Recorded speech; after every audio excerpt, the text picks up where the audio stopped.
When was yesterday at all a surprise to you, or when did you know that some major changes would be coming? When I started getting a lot of texts and phone calls that, about the trades being made, and I guess it was like, oh my God, y'all trade. Then, oh my God, something else, and oh my God, it just like kept happening. But, it's a tough day. Anytime you trade some guys that, who's been here and who's, try to help you win, and those guys have to leave and depart. It's always a sad day, and so that's the toughest part about this business. Guys you get used to and being around, and then you look up one day and they're gone. Why didn't IT work here? I just don't think we had enough time. I just think, for him trying to come back and coming back, not saying early as far as health-wise, but just, not conditioned and trying to find his legs, get his rhythm.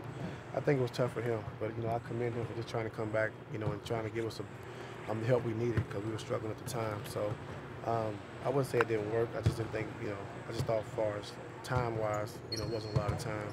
But I do, like I said, commend him for, trying to come back early and trying to give us what he had. How do you go about the process of getting all these guys acclimated in such a short span of time? I mean, it's going to be some peaks and valleys, but I like what we've done.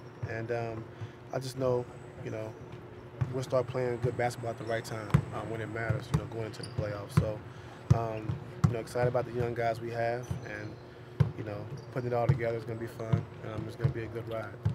Coach, with the makeover of the roster, how are you guys resetting the goal going forward for the season? No resets. I mean, our focus and main goals since we've been here is to try to win a championship. So, no refocus.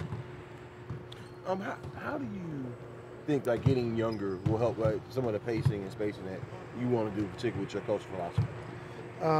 I think it helps a lot defensively. I think, offensively, just having a lot of live guys that are live off the dribble, getting to the basket, getting to loose balls, rebounding the basketball and stuff like that. So we'll see. Kobe said on the phone last night that you guys were huddling on the plane trying to figure stuff out. What were you trying to figure out, rotations, or what were you looking at film, or what were you doing? Yesterday? Yeah, yesterday. Yeah, just trying to figure out, rotations and, who will start and who will come off the bench and who will play with who. So we'll see how that works out. What you got on that? I don't have anything, Joe. They obviously among the guys they moved yesterday was Dwayne, future Hall of Famer, LeBron's best friend. What do you think that means to this team to have him go? It was great having him here. Just, championship pedigree, like you said, a future Hall of Famer, and just a guy who gave everything he had on the court. And you hate to see that happen, you hate to see him go, but Kobe talked to him and his agent, and they came up with a plan. So like I said, you never want to see anyone get traded or leave, especially when you build that bond. But it's part of the business.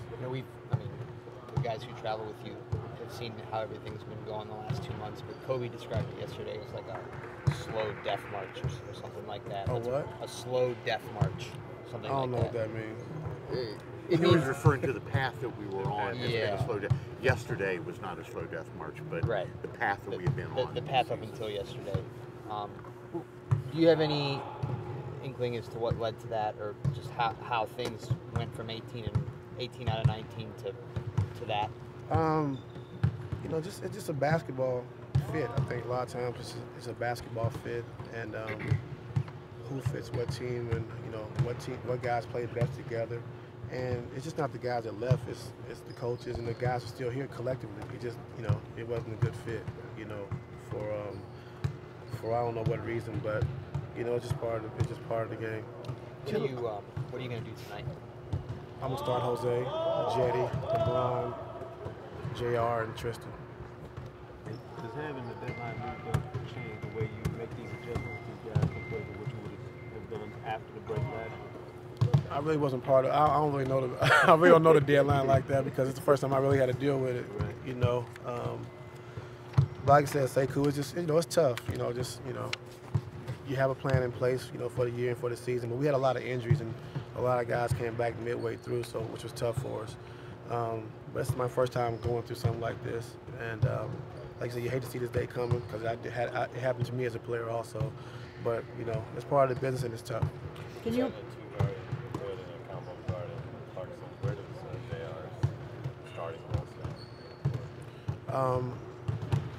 I think he still starts. You know, it's going to be, like I said, it's going to be matchup based because till Kevin gets back, we really don't know. But I can see Hood and JR starting together. You know, so we just got to see how it unfolds. Considering how late Kevin could come back, could you still be mixing and matching all this when the playoffs begin? No, I think once Kevin gets back, we'll have a set rotation. You know, I just think with Kevin being out and teams starting bigger, when you play in Detroit or you play, you know, like teams like who we played the other day, Minnesota with Big Taj Gibson and Big Cat. It all just depends and varies from there.